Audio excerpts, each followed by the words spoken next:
I hate identity politics with a passion. I really do. It's pretty interesting. It's so stupid. It's human beings made beer, okay? And some human beings look good in bikinis. It's like, what are we doing? It's crazy. Women do it. Women do it. Women do it. Like, what? I'd like to see a pie chart of how many women are actually involved in making beer or drinking beer. If you look at the past 3 years, since MicroStrategy bought $250 million worth of Bitcoin in August of 2020, since that time, Bitcoin's up about 140%. The S&P's up about 20%. NASDAQ's up 10%. Gold's up 1%. Silver's down about 8%. Bonds are down 18%. Conclusion, right? If you buy debt, government debt, you're going to be bankrupt. That's why those banks are going bankrupt. All the banks had debt. When the interest rates went through the roof, the debt traded down, and they all were technically insolvent. Michael, but if you call Chase, their customer service is amazing. How was the customer service with Bitcoin when you called the 1-800 number? There's nobody working at the Bank of Bitcoin to steal your money. Isn't it amazing that that's taken place so many times, and yet we still have this idea that overthrowing them or getting rid of our enemy that's the solution to the problem? Yeah, it's unbelievable. Even the fucking Game of Thrones kings handle it better. Yeah, they really. I mean, they fucking got together and worked shit out. Here's when Obama said that the greatest regret of his presidency was not thinking about what would happen the day after they overthrew Gaddafi. And you're like, but you didn't, like, we just did it in Iraq. You didn't, that wasn't your thought? You didn't think maybe this, it'll go crazy? Yeah, this could do be we bad. Even have journalists in Libya now? I don't think so. I mean, maybe. I don't know. I mean, they've done a few pieces on, like, the open-air slave markets. I haven't seen anything in a few years, but who's running Libya? So I don't think anyone's running Libya. Libya is, like, basically warring tribes. Jesus Christ. If Warren Buffett woke up tomorrow and his bank seized all of his assets and they were devalued to zero, and he was a pauper, and his neighbor, the Uber driver, was walking around with $100,000 worth of Bitcoin on a hardware wallet, Warren would say, what is that again? Mm-hmm. Explain that to me. Yeah. What do you mean? My government, my bank can't steal all my money? That's a pretty good idea. It's like, it seems like there were some strategic things that were being done that Russia felt was very threatening. Do we know what they did, what NATO did in terms of, like, moving arms closer to Russia? What about the bioweapons that supposedly America had there, and they tried to say, like, no, and then when it was brought up, they openly admitted, yes, we have biological weapons in Ukraine. Do they call it biological weapons, or do they call it, what do they call it? I don't know. It was like biological, whatever. Right, some biolab. Some biolab, whatever. Yeah, that's what everybody wonders, like, when you talk about biolabs.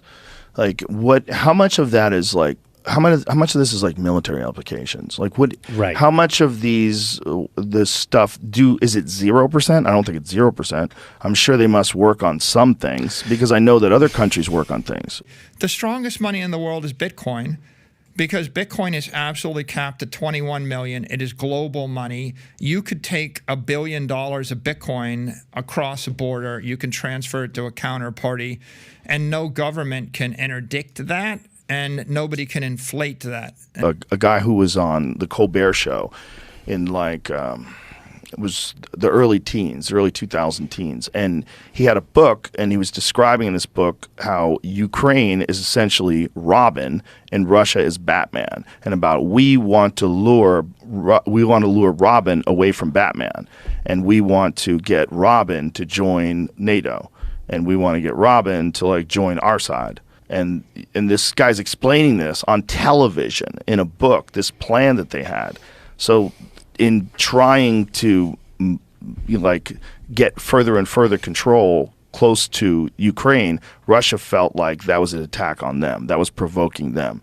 They felt like it would be how we would feel if China started putting nuclear missiles in Cuba. We have a new Cuban Missile Crisis. Or in Canada. Or in Canada. The problem with gold is, first of all, if I bought $250 million worth of gold, I can't like carry it around in my pocket. I can't take self-custody of it. I can't move it anywhere. I can't transfer it to a counterparty. And so that means I have to put it in a bank. There's only a handful of banks in the world that custody it. And the banks rehypothecate the gold. So that means that if you wanted to sell $250 million of gold, the bank will sell your gold. If you want to buy it, they'll sell you paper, and the paper gold isn't backed by the actual gold. So you have fractional reserve banking of gold, right? You don't want to own an asset where the bank can sell 100x more of that asset than they own. Here's my take. Okay.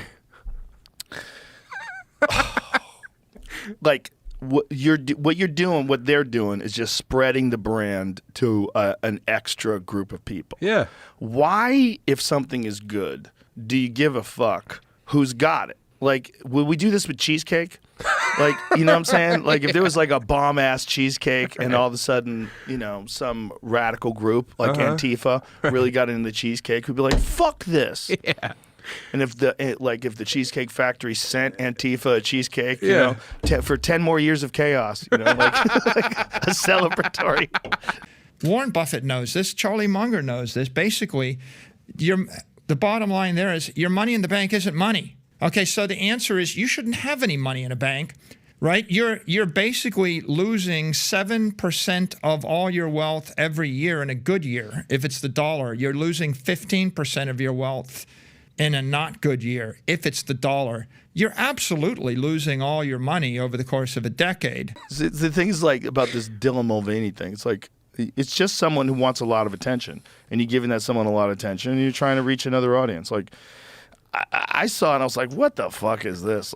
My initial reaction is like, this is silly. It was Are they pretty really doing this? transparent. But it's also your Bud Light fan, your typical Bud Light fan is like NASCAR, fucking sports. Like, that's most of the people that are drinking Bud Light. Guys like Shane. Most people, you saw the Bud Light demographics of who's drinking Bud Light. It's bigots.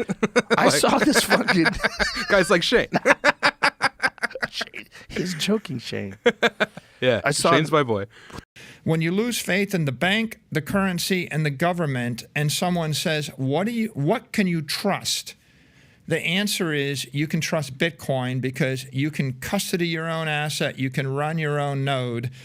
And at the end of the day, even if the Chinese want to shut it down, they can't. If the Russians want to shut it down, they can't. If any nation state wants to shut it down, they can't. If the U.S. wanted to shut it down, they can't. And so everybody wants something that they can trust that is beyond the reach of a corrupt politician, a corrupt corporate executive, or they don't have to be corrupt. They can just be well-meaning, trying to do the right thing in a misguided fashion and meddling with your economic life. I like that people get mad. I thought what Kid Rock did was funny. I laughed at it. I told him I thought it was funny. But I also, it doesn't make me mad. Not at all. It just makes me like, what? Well, like I think it's because I get what they're doing, though. They're trying to get people that are popular. They're just looking for influencers to help them. And they're trying to look more inclusive because of the assumptions people make about Bud Light drinkers. But those assumptions. And also, look at us. We're on the biggest platform in the world discussing Bud Light for like 10 minutes. Right. It's probably good for the brand. Yeah, for sure. So I was there for two and a half years. It was great. It was during the pandemic. I lived next to Nicolas Cage. Yeah. Which was cool. So, and I had known Nicolas Cage because we went to the same high school. He'll hit me up. He'll be like, yo, come out, let's go. And then he'll like text me and he'll be in his $500,000 Ferrari. I'm like, where are we going? He's like, we're gonna get some sushi. So we'll go get sushi and then we'll drive down Las Vegas Boulevard. I'm like, dude, you don't need that. He's got 8 cars. I'm like, you don't need this. He goes, yeah, but it's badass. That's his answer to it. It's badass. I'm like, all right. He's correct. It's true. I doubt Biden has been, clued in if it is real. But about UFOs? About UFOs. Well, it seems that Clinton and at least Obama and Trump, even Trump talked about it. Trump said that he knows some things, but he can't talk about them.